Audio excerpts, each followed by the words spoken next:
Welcome back to another technical deep dive here in the debug zone.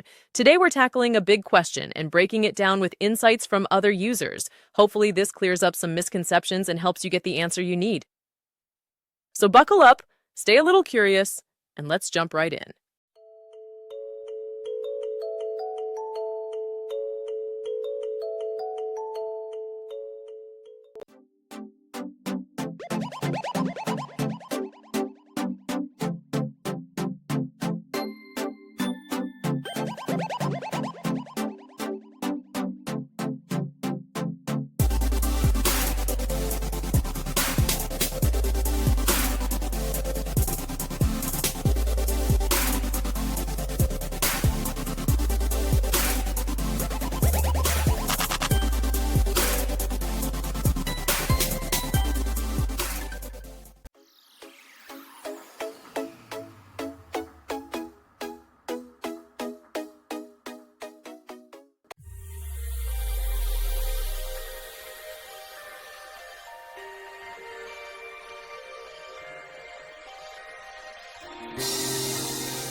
And that's a wrap.